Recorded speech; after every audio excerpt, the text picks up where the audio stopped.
Hello friends, welcome to fundamental. Friends, जैसा कि आपको मालूम है, आपका जेईई मेन 2024 का एग्ज़ाम बहुत ही करीब है। सो इसीलिए उसको ध्यान में रखते हुए हम लोग अब एक नया सीरीज़ स्टार्ट कर रहे हैं जो कि प्रॉब्लम प्रैक्टिस के नाम से है। और इसमें हम लोग क्या करेंगे, टॉपिक वाइज प्रॉब्लम प्रैक्टिस करेंगे। जैसे कि आप देखिए, आज के इस लेक्चर में हम लोग अल्काइल हैलाइड को पढ़ेंगे, जिसमें भी हम लोग सब्स्टिट्यूशन रिएक्शन की बात करेंगे। और इसको हम लोग कैसे सीखेंगे, क्वेश्चंस लेंगे। जैसे आज का जो ये लेक्चर है, ये हम MS चौहान से उठाए हैं प्रॉब्लम्स। ऐसे और भी कई सारी किताबें जहां से हम प्रॉब्लम उठाएंगे, प्रॉब्लम के साथ आपको डिस्कस करेंगे सॉल्यूशन, और साथ ही साथ कॉन्सेप्ट्स आपका रिवाइज होते चलेगा। सो एग्जाम के लिए रिवीजन का बेस्ट तरीका यही है कि आप प्रॉब्लम प्रैक्टिस कीजिए और कॉन्सेप्ट्स रिवाइज कीजिए। तो ये सेट 1 है। सो आज के इस लेक्चर में हम लोग इसी को डिस्कस करेंगे, जो है कि है अल्काइल हैलाइड, और उसमें भी सब्स्टिट्यूशन रिएक्शन यानी SN1, SN2, SNI, इनसे एसोसिएटेड प्रॉब्लम्स और इसके कॉन्सेप्ट्स। ठीक है, पहली बात। दूसरी बात, अगर आप चाहते हैं कि आप नेट और जेईई मेन का PYQ प्रैक्टिस करें, जो कि बहुत इंपॉर्टेंट होता है, तो आपको इन्फॉर्म बस यही करना है कि अगर आप प्लेलिस्ट पे जाएंगे तो आपको दिखेगा ऑर्गेनिक केमिस्ट्री बेसिक्स। यहाँ हम ऑलरेडी जो GOC के कॉन्सेप्ट्स हैं वो सभी डिस्कस कर चुके हैं। और अगर आप देखे होंगे तो आपको ये जरूर मिला होगा कि साथ ही साथ हम उसके PYQ को भी प्रॉब्लम सॉल्व करवाए हैं। एग्जाम्पल के तौर पे आप देखिए, आपको दिख रहा है इंटरमीडिएट कार्बोकटाइन। तो देखिए PYQ एनालिसिस पार्ट 1 पार्ट 2, कार्बोनाइन का PYQ एनालिसिस। इतना ही नहीं, आप देखिए रेजोनेंस की बात अगर हम करें तो एरोमेटिसिटी की बात करें तो एरोमेटिसिटी PYQ एनालिसिस। अभी हम रेजोनेंस बोल रहे थे तो आपको रेजोनेंस हम दिखाएं तो आप देखिए रेजोनेंस का PYQ analysis, hyper conjugation PYQ analysis. So कुल मिला के कहना यही है, जो भी GOC का पार्ट होता है वो सारा डिस्कस कर चुके हैं और उससे सारा कॉन्सेप्ट्स हम और PYQ एनालिसिस करा चुके हैं। तो आप चाहे तो वहां से जाके उन सारे वीडियोस को देख सकते हैं और प्रैक्टिस कर सकते हैं। तो चलिए आज के लेक्चर को स्टार्ट करते हैं, और हमारा ये क्वेश्चन है, इसी से हम लोग स्टार्ट करते हैं। देखिए फ्रेंड्स, आपको मालूम है कि SN2 का जो रिएक्शन होता है, इसका जो स्टीरियोकेमिस्ट्री होता है प्रोडक्ट में, वो इन्वर्जन होता है। और क्वेश्चंस इसी पे फ्रेम होते हैं। अगर स्टीरियोकेमिस्ट्री की अगर हम बात करें, मोस्टली कैसे होता है, नॉर्मल जो हम लोग जानते हैं, जो इस तरह से 4 अलग अलग कंपाउंड रहता है, आई मीन बॉन्ड रहता है, तो जहाँ से हम लोग कहते हैं कि ठीक है, अगर ये हम मान लेते हैं CH3, ये H है और ये Me है, ये ET है, या ET आप इधर मान लीजिए, इधर H मान लीजिए, बैक साइड H, तो इसका आप कैलकुलेट करना ईजी है। बट ये जो क्वेश्चन आता है, जो मोस्टली आपको देखने को मिलता है, ये फिशर प्रोजेक्शन इसको कहते हैं। फिशर प्रोजेक्शन में आपका इलेक्ट्रोफाइल होता है, कार्बन Br बॉन्ड यानी एक लीविंग ग्रुप है Br, और इसमें SN2 कराना है। सो अभी जो आप ये देख रहे थे, देखिए सेम कॉन्सेप्ट है ना कि नहीं। बट एग्जाम क्या है, IIT JAM 2022, ये BSc के बच्चों के लिए होता है। सो ये क्वेश्चन दिखाने का पर्पस यही था, क्वेश्चन अलग अलग एग्जाम में पूछे बट कॉन्सेप्ट सेम रहते हैं। और खासकर इस लेक्चर को दिखाने का पर्पस यही था क्योंकि हम इसमें जो ये क्वेश्चन को सॉल्व किए हैं बिना RS कैलकुलेशन के किए हैं। कहने का मतलब क्या हो गया, जैसे आप इस क्वेश्चन के थ्रू समझिए। पहले आप देखिए इसका कन्फिग्रेशन क्या है। सो अगर हम इसको बोले 1, इसको बोले 2 और इसको बोले 3, ये आपको कैलकुलेट करना आ ही रहा होगा, इसलिए हम इस चीज़ को यहाँ पर स्किप कर रहे हैं। सो देखिए, सो कैसे जा रहा है, एंटी क्लॉकवाइज S होना चाहिए, बट हाइड्रोजन किधर है, हॉरिजॉन्टल पे है। और आपको मालूम है हॉरिजॉन्टल पास और वर्टिकल, ये वर्टिकल हो गया तो दूर, तो ये पास नहीं होना चाहिए, दूर होना चाहिए।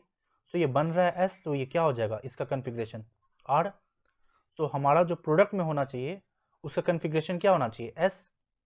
तो देखिए अगर आप इसमें देखिए चारों ऑप्शन में, तो देखिए Br के सेम साइड ही I है, इसमें अपोजिट साइड है, सेम साइड है और सेम साइड है। और हमें मालूम है कि अटैक बैक साइड से होता है, तो बैक साइड ही होना चाहिए। तो देखिए अगर इसका कन्फिग्रेशन आप कैलकुलेट कीजिए 1 2 3, तो क्या घूम के जा रहा है, R।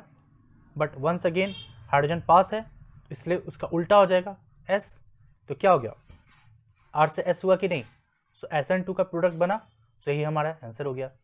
सो एक तरीका तो ये हो गया कि आप RS कैलकुलेट कर रहे हैं, और दूसरा तरीका हो गया कि बिना RS कैलकुलेट किए आप एक कॉन्सेप्ट को यूज कर सकते हैं जो कि होता है इवन और ऑड।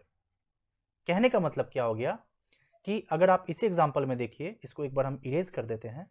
देखिए जैसे ये BR और H दे रखा हुआ है, सो अगर हम इसको एक बार फ्लिप करते हैं, जैसे यहां से कैसे आए, H को इधर लिख दिए, BR को इधर लिख दिए और CH3 एज इट इज रह गया। तो एक बार चेंज किए तो क्या हो गया, एक बार चेंज किए तो यानी ऑड टाइम्स है। सो इसका कॉन्फ़िगरेशन हम लोग क्या कैलकुलेट किए, 1 2 3 ऐसे जा रहा था S, बट हाइड्रोजन पार्ट यानी R था ये। सो इसका क्या होना चाहिए, S होना चाहिए। देख लीजिए नीचे एज इट इज हम इस ग्रुप को रहने देते हैं, 1 2 3 क्या हो रहा है R, बट हाइड्रोजन पास है तो ये क्या हो गया S। तो और टाइम्स चेंज करने पे इसका कॉन्फ़िगरेशन चेंज हो रहा है। बट अगर हम एक बार और चेंज करेंगे, यानी अगर हम CH3 और BR को इंटरचेंज कर देते हैं, तो देखिए BR CH3H, नीचे वाला ग्रुप एज इट इज है 1 2 3। अब ये कैसे जा रहा है S, बट हाइड्रोजन क्या है पास, तो ये क्या हो गया R।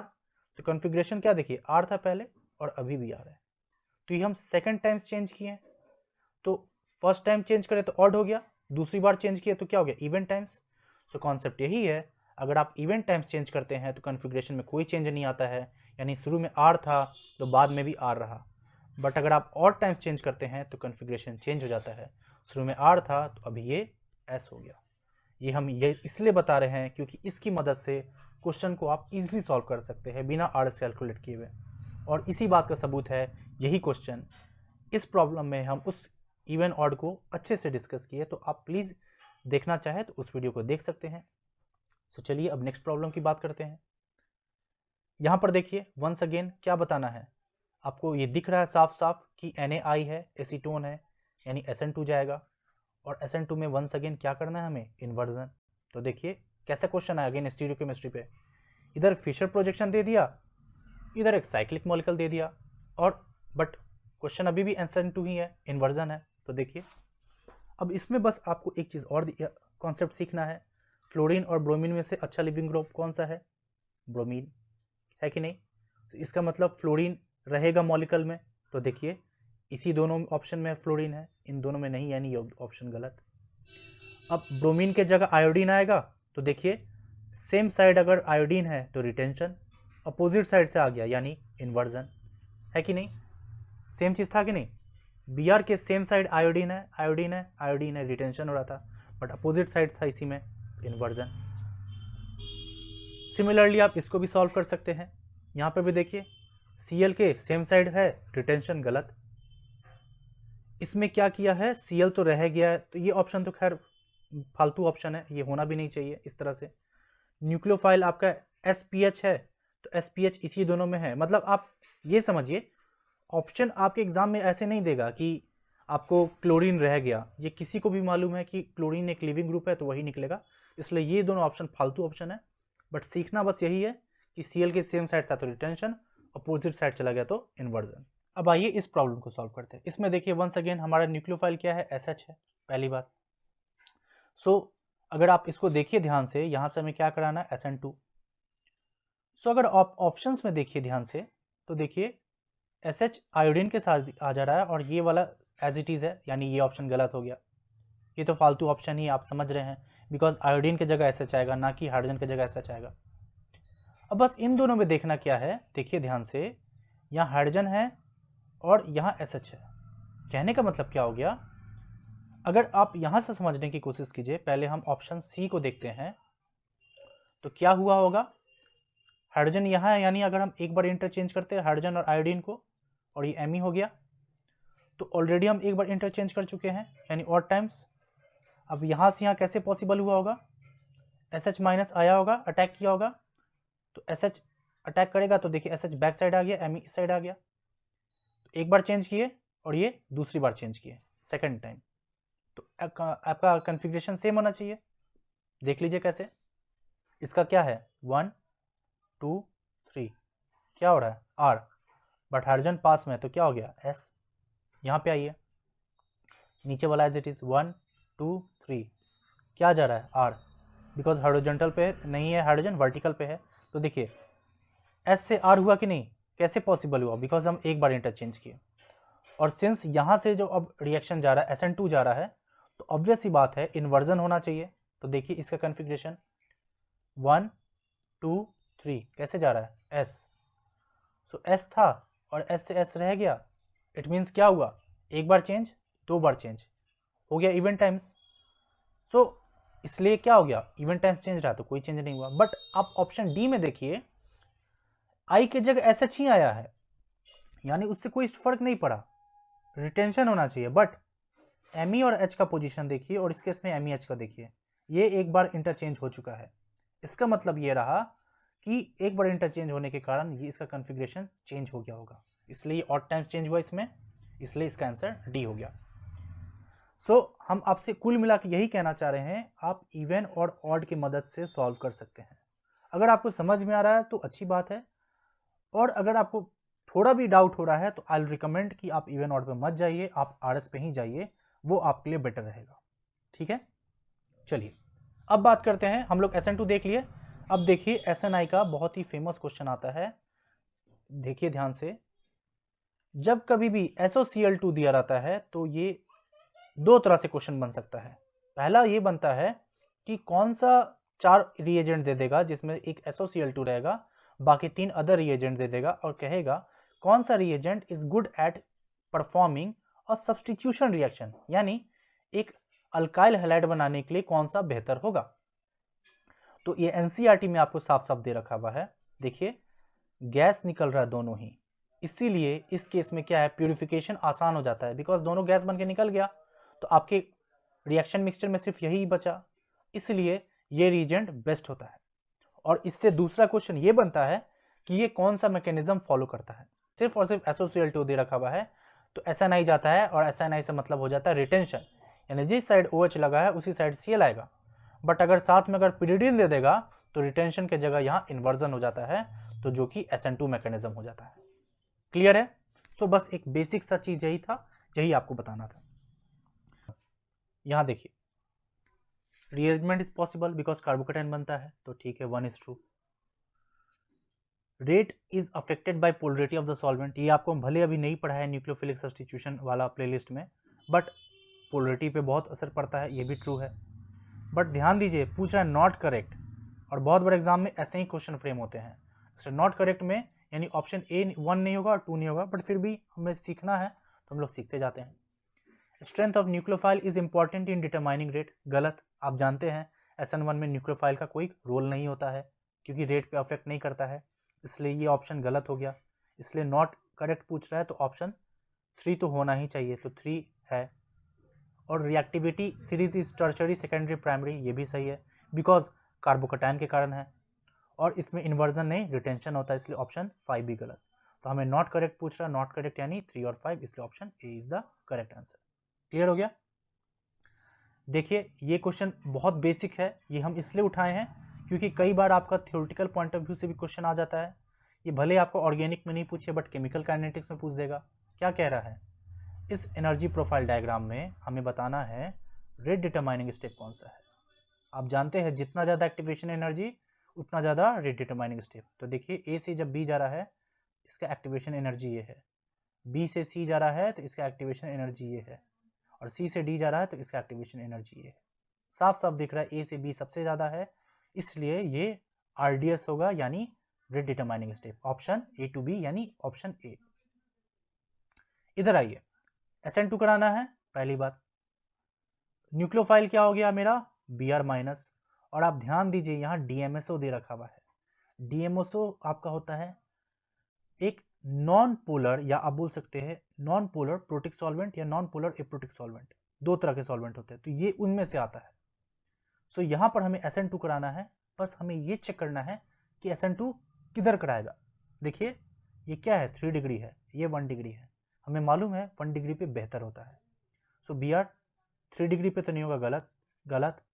यहाँ देखिए यहाँ पर कराएगा, बट इसमें एलिमिनेशन करा दिया है। और जनरली एलिमिनेशन कब पॉसिबल होता है, या तो अल्काइल हैलाइड 3 डिग्री हो यानी बहुत एसिडिक हो, और साथ ही साथ टेम्परेचर दे रखा हो, और एक बहुत ही बढ़िया बेस हो, तभी पॉसिबल है। यहाँ देखिए यहाँ पर अगर हम रिएक्शन करा रहे हैं तो 1 डिग्री है, तो ऑब्वियस ही बात है एसिडिक होने नहीं के कारण यहाँ एलिमिनेशन तो होगा ही नहीं, इसलिए एलिमिनेशन प्रोडक्ट नहीं होगा, रादर सिर्फ सब्सटीट्यूशन होगा। Option B is your correct answer. ठीक है, नाउ इस क्वेश्चन में आइए। ये आपका बेसिकली SN1 ही टाइप का रिएक्शन है और ये रीअरेंजमेंट वाला है। ये भले आप मे बी पढ़े कि नहीं पढ़े, आई डोंट नो, बट ये बहुत ही फेमस क्वेश्चन होता है। इसका कॉन्सेप्ट आपको पहले हम बता दें। देखिए, जब कभी भी ये OTS ग्रुप होता है, तो कहने का मतलब कोई एक लिविंग ग्रुप होता है, तो पीछे जो पाई बॉन्ड होता है वो इस तरह से अटैक करता है, उसको निकलने पर मजबूर करता है। ये आप पढ़ते हैं नेबरिंग ग्रुप पार्टिसिपेशन में, NGP जिसको शॉर्ट में कहते हैं। सिमिलरली जब कभी भी एक बेंजीन भी लगा होता है, तो बेंजीन भी इस तरह से उठकर आता है और इसको इस तरह निकलने में मदद करता है। जस्ट लाइक अगर हम यहाँ पर एक ग्रुप लगा दे, से फॉर Cl, लोन पेयर आया, अटैक किया, Cl को निकाल दिया, ये सभी क्या है, नेबरिंग ग्रुप पार्टिसिपेशन है। सो कहने का मतलब क्या हो गया, यहाँ पर आप देखिए ऑक्सीजन नेबर ग्रुप की तरह बिहेव किया, यानी लोन पेयर, और यहाँ पे क्या बिहेव कर रहा है, as a pi bond behave कर रहा है। इसीलिए इस केस में क्या होगा, अटैक करेगा निकलेगा, अटैक करेगा, सॉरी निकलेगा, अटैक करेगा निकलेगा। नाउ बेसिक्स यही लगाना है। किस केस में न्यूक्लियोफिलिसिटी सबसे ज़्यादा है, 2 मिथाइल होने के कारण ये +I के कारण इलेक्ट्रॉन डोनेट करेगा, हाइपर कंजुगेशन के कारण इलेक्ट्रॉन डोनेट करेगा और इसको इलेक्ट्रॉन मोर रिच बनाएगा, इसलिए मोर न्यूक्लियोफिलिक हो जाएगा, देन 2 और देन 1, इसलिए 3 to 1, 3 to 1, ऑप्शन सी जो करेक्ट आंसर। देखिए है क्वेश्चन रीअरेंजमेंट NGP का, बट बेसिक्स घुस रहा है आपका GOC का, न्यूक्लियोफाइल इलेक्ट्रोफाइल NGP सब मिक्स है। ये क्वेश्चन बहुत इंपॉर्टेंट हो जाता है। जस्ट अभी आप देखें, जैसे ही अटैक करता है तो इस तरह का सिस्टम बनता है, और जब ये अटैक करके इसको ओपन करता है तो आइदर ये इस साइड से भी ओपन हो सकता है या फिर इस साइड से भी ओपन हो सकता है। इसीलिए इस तरह के प्रॉब्लम में जो आप देख रहे हैं, ये जो लेबलिंग करके दे रखा हुआ है, दोनों ही प्रोडक्ट पॉसिबल है। कैसे, आइए देखिए।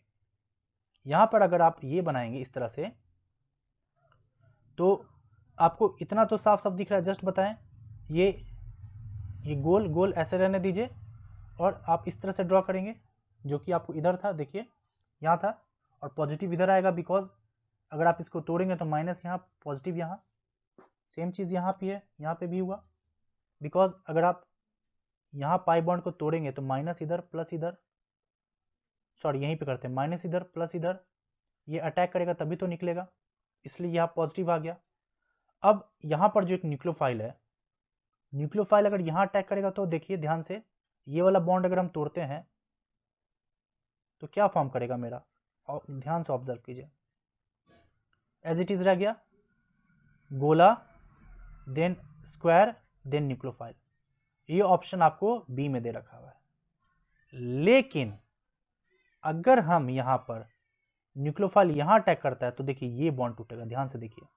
तो इस केस में आप क्या करेंगे, ऑब्जर्व कीजिए, यहाँ पर ये बॉन्ड टूट रहा है गोला वाला, स्क्वायर वाला नहीं, तो स्क्वायर एज इट इज रह गया, देन गोला, देन न्यूक्लियोफाइल। देखिए इधर स्क्वायर है और इसमें गोला है, यानी स्क्वायर है गोला है, और दोनों ही बनता है, इसलिए बहुत इंपॉर्टेंट क्वेश्चन हो जाता है, इसको स्टार ही कर लीजिए। वंस अगेन क्या है, नेबरिंग ग्रुप पार्टिसिपेशन पे है, और आपको हम जस्ट बता दिए कि ये क्या है। नेबरिंग ग्रुप में वंस अगेन या तो लोन पेयर पार्टिसिपेट कर सकते हैं या तो आपका पाई बॉन्ड पार्टिसिपेट कर सकता है। क्लियर हो गया। नाउ अब इस क्वेश्चन की बात करते हैं। देखिए इसमें वंस अगेन आपको बताना है ट्रांजिशन स्टेट ट्रू है वो किसके जैसा लगता है, और अगर आपको याद हो हम आपको पढ़ाए हैं न्यूक्लियोफिलिक सब्स्टिट्यूशन रिएक्शन वाला में, जहाँ कि आप देख सकते हैं हैमंड्स पोस्टुलेट, और हैमंड्स पोस्टुलेट में क्या बोले थे, संगत से गुण आत है, संगत से गुण जात। तो देखिए इसके सबसे करीब कौन है ट्रांजिशन स्टेट 2 के, एक इंटरमीडिएट इधर है और दूसरा इंटरमीडिएट 2 है, सबसे पास इंटरमीडिएट 2 है, इसलिए इसका कैरेक्टर इसके जैसा होगा, इसलिए ऑप्शन नंबर सी इज जो करेक्ट आंसर। नाउ इधर आइए, इसमें क्वेश्चन क्या पूछ रहा है कि किस केस में रेट ऑफ रिएक्शन जो SN2 है वो नहीं होगा, और आपको पढ़ाए हुए हैं GOC में ब्रिज हेड कार्बन के बारे में। ये जो ब्रिज हेड कार्बन दिख रहा है, ध्यान से देखिए, इधर आप इधर ही देखिए, इसको अगर हम तोड़ के लिखें तो बस फर्क क्या है, यहां पर एक हेड है, यहां 2 हेड हो जाएगा। यहां थोड़ा गलत लिखे, let me draw it clearly. देखिए इस तरह से हुआ, ऐसे ऐसे ऐसा है, प्रॉपर स्ट्रक्चर ये होगा। तो अगर आप यहाँ बी आर देखिए तो क्या होगा कि न्यूक्लियोफाइल आएगा बैक साइड से अटैक करने, क्योंकि SN2 है। तो देख रहे बैक साइड से कैसे पॉसिबल है, बोलेगा भाई कहाँ जा रहे हो, वहीं रुको, जल्दी पीछे हटो वहाँ से, तो पीछे हट गया, नहीं आया। दूसरी बात, अगर SN1 कराने की सोचे, क्योंकि हम कॉन्सेप्ट सीख रहे हैं, तो अगर इसको कराएंगे तो यहाँ पॉजिटिव आएगा, यानी कार्बोकैटायन बनेगा, और बोलेगा बेटा प्लानर हो जाओ, तो ये बोलेगा मैं कभी झुकेगा ही नहीं, यानी कभी प्लानर होना ही नहीं चाहेगा। इस कारण से ना ही SN2 होता है ना ही SN1 होता है, इसलिए ये नहीं होगा। सेम कॉन्सेप्ट देखिए इसमें भी अप्लाई होगा। यहाँ पे भी पूछ रहा है किस केस में न्यूक्लियोफिलिक सब्स्टिट्यूशन रिएक्शन नहीं होता है। ब्रिजहेड कार्बन आप समझ गए। PHBr की बात करें तो आप ध्यान से ऑब्जर्व कीजिए, यहाँ पे Br हम लगाते हैं। अगर हम SN1 की बात करें पहले, तो यहाँ एक कार्बोकैटायन बनेगा, ये निकल जाएगा, और एक फेनाइलिक कार्बोकैटायन है जो कि अनस्टेबल होता है, बिकॉज पॉजिटिव को स्टेबलाइज कौन करेगा, कोई तो है नहीं, रैदर sp2 कार्बन होने के कारण और इसको परेशान करेगा। अगर हम SN2 की बात करें तो आप देखिए यहाँ से ये बैक साइड से भी आने की कोशिश करेगा, बट इसका जो पाई इलेक्ट्रॉन क्लाउड है, अगर आप इसको ऐसे समझने की कोशिश कीजिए, ये सब पाई इलेक्ट्रॉन क्लाउड है जो आप पढ़ते हैं, तब जाके ये Br है।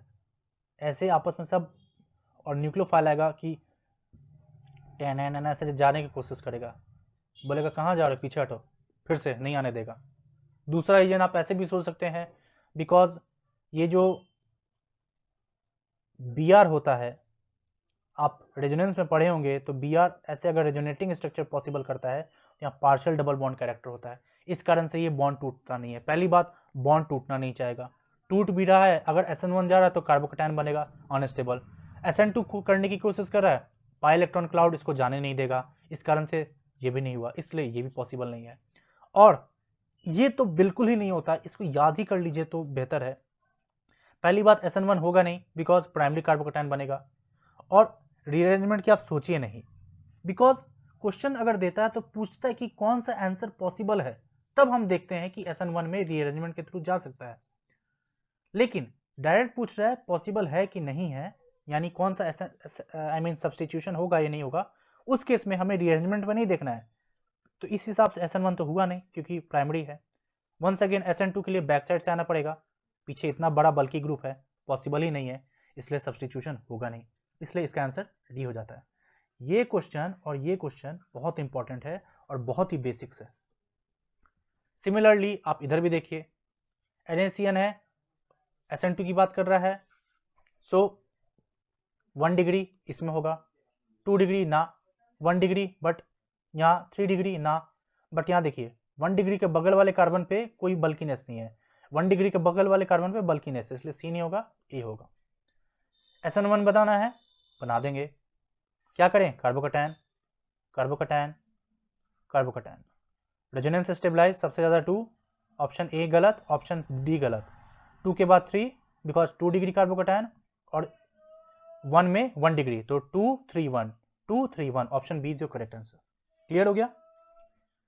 सिमिलरली यहाँ पे भी आप कह सकते हैं SN1, ये क्या है याद कीजिए, जस्ट बोले इसमें क्या बोल रहे थे हम कि किसमें पॉसिबल नहीं है, उस बेसिस पे हम लोग रीअरेंजमेंट को कंसीडर नहीं कर रहे थे, और हम क्या कहते, अगर पूछे कि किसमें रीअरेंजमेंट हो सकता है या फिर पॉसिबल आंसर, तब देखिए ऑल्दो ये 2 डिग्री है बट ये इधर रीअरेंजमेंट में जाएगा, जिस कारण से आपका यहाँ कार्बोकैटायन बन जाता था और आप ये पढ़े हुए हैं, अब ये 3 डिग्री हो गया।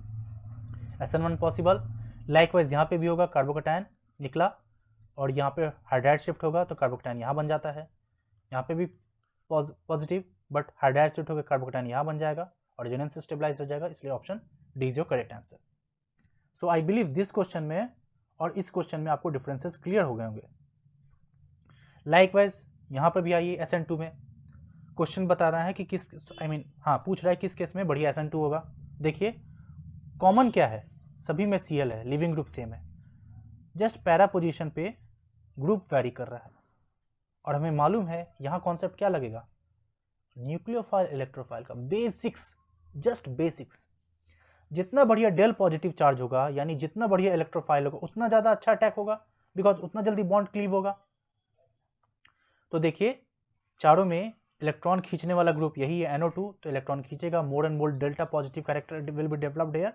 सो न्यूक्लियोफाइल का बहुत बढ़िया अटैक होगा, इसलिए ऑप्शन डी हो गया। सो भले ही SN2 बना के पूछ दिया, बट बेसिक्स न्यूक्लियोफाइल इलेक्ट्रोफाइल लग रहा।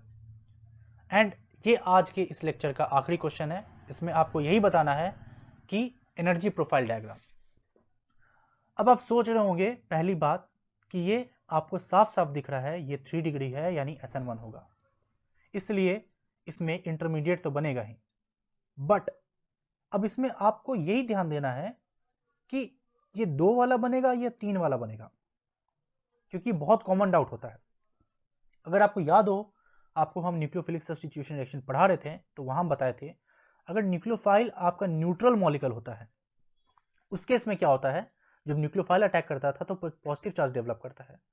तो उस पॉजिटिव को हटाने के लिए वो नेक्स्ट स्टेप में H+ हटा देता है अपने से, जिस कारण से एक थर्ड स्टेप जनरेट होता है और थर्ड ट्रांजिशन स्टेट बनता है। सेम कॉन्सेप्ट है, H2 एक न्यूट्रल मॉलिक्यूल है, न्यूट्रल न्यूक्लियोफाइल है, इसलिए इसमें थर्ड स्टेप भी आ जाएगा। बट यही H2O की जगह OH- होता, तब ऑप्शन बी नहीं हो गए, तब ऑप्शन आपका ए और डी में से एक हो जाता।